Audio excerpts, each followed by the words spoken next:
रोशन पूछ रहे हैं बजाज फाइनेंस के बारे में। 960 पे लिया हुआ है इन्होंने, 100 शेयर हैं इनके पास। ज़्यादा से ज़्यादा 2 साल रखना चाहते हैं और समझना चाहते हैं कि अगर ये 2 साल रखें तो ठीक रहेगा, किस तरह की इसको लेकर के अभी स्थिति आपको समझ में आती है? 2 साल, तो फिर जाएंगे हम वैल्यूएशन पे।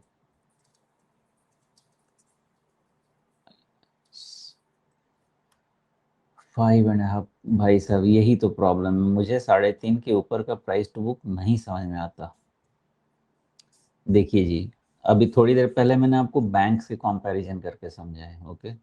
वैसे ही क्या है, जैसे नए नए फसल आते हैं ना, वैसे बहुत सारे अब चूंकि हमारा इकोनॉमी बड़ा हो रहा है, हमारे क्रेडिट स्प्रेड बड़ा हो रहा है, मतलब क्रेडिट ज़्यादा लोग ले रहे हैं, पहले हमारे इतने क्रेडिट नहीं लेते थे, वो सब चीज़ हो रहा है। लेकिन उसी हिसाब से आपके number of NBFCs, number of small finance bank, number of micro finance company, सब कोई आने वाला है। और जब कंपटीशन बढ़ता है, बहुत प्लेयर की एंट्री होती है, तो फिर वैल्यूएशन नॉर्मलाइजेशन होता है। मेरा एक बहुत बड़ा डिस्कम्फर्ट रहता है कि 3 टाइम भी प्राइस टू बुक मैं समझ सकता हूँ, मुझे 5, 5.5 पे नहीं समझ में आता, even if it is high quality NBFC. But इतना वैल्यूएशन पे वेल्थ क्रिएट करना is something which will be a big challenge. ये मेरा बजाज फाइनेंस पे वैल्यूएशन स्टैंड पॉइंट से व्यू है। हैविंग सेड दैट, चूंकि मैं मल्टी फैक्टर मॉडल में जाता हूँ, तो अगर मार्केट टेलविंड रहेगा तो ये वैल्यूएशन एक्सपैंड होगा। लेकिन वो वैल्यूएशन एक्सपेंशन आपको खरीदने के लिए यूज करना चाहिए कि अपने फायदे के लिए यूज करना चाहिए, वो आपको अपनी बुद्धि लगानी है। फिलहाल क्या कहता है, फिलहाल ये वैल्यूएशन एक्सपेंशन ये कहता है कि आपका एक ट्रेंड लाइन ब्रेकआउट हो रहा है, ओके।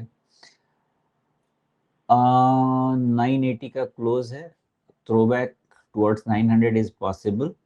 और चूंकि अब आपके पास हायर लो प्लेस में है, इसलिए 860 के आसपास का लो इज डिफाइंड लो। और पैटर्न भी आपका ये कहता है कि फुल 1000-1100 वाली चीजें टेस्ट हो जानी चाहिए। एसेट साइज इनका सब कुछ ग्रोथ होगा, बट स्टिल अब आप समझे कि ये रफली आप 1000 मान के चलिए, और यहाँ से 1100 की तरफ गया तो 10% और, यानी वहां पे भी जाके आप 1 ईयर का भी फॉरवर्ड करके प्राइस टू बुक देखेंगे तो भी ये 5, 5.5 का ही बनेगा। तो ये वैल्यूएशन बहुत लंबे समय तक आपको वेल्थ क्रिएट करके नहीं दे पाएगा, फिर से करेक्शन कहीं ना कहीं जाके हो जाएगा, है ना। ये एक बजाज फाइनेंस का मुझे इशू लगता है, जस्ट बिकॉज वैल्यूएशन बहुत हाई है। Otherwise very high quality NBFC leading, कोई दिक्कत उसमें नहीं है।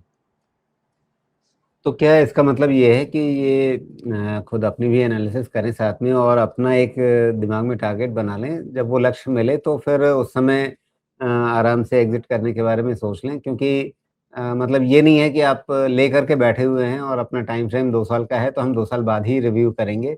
देखते रहें, टारगेट जल्दी मिल गया तो जल्दी निकल लें, वो टारगेट ये खुद अपनी एनालिसिस और जो चीज़ें आपने समझाई उनके हिसाब से तय करें। जी बिल्कुल सही कह रहे हैं, ये ना ट्रेडिंग ग्रेड कैंडिडेट होते हैं, इसमें लंबे समय तक बैठ के कुछ नहीं होता। एक रेंज में मूव करता रहेगा प्राइस। क्यों मूव करेगा? हाई क्वालिटी एनबीएफसी है, इसलिए इसको टेलविंड, मार्केट टेलविंड में वैल्यूएशन बड़ा हो जाएगा। और जब मार्केट करेक्ट करेगा तो वैल्यूएशन सपोर्ट भी आ जाएगा, भाई हाई क्वालिटी है। इसलिए इसका एक रेंज मुझे ऐसा लगता है कि 750 और 1000-1100, ये सब रेंज में इसका वैल्यूएशन सपोर्ट रहता है। बाकी हर साल ये नेटवर्थ ऐड करेंगे तो उसके हिसाब से ये वैल्यूएशन लेवल शिफ्ट भी होंगे, that is also equally true.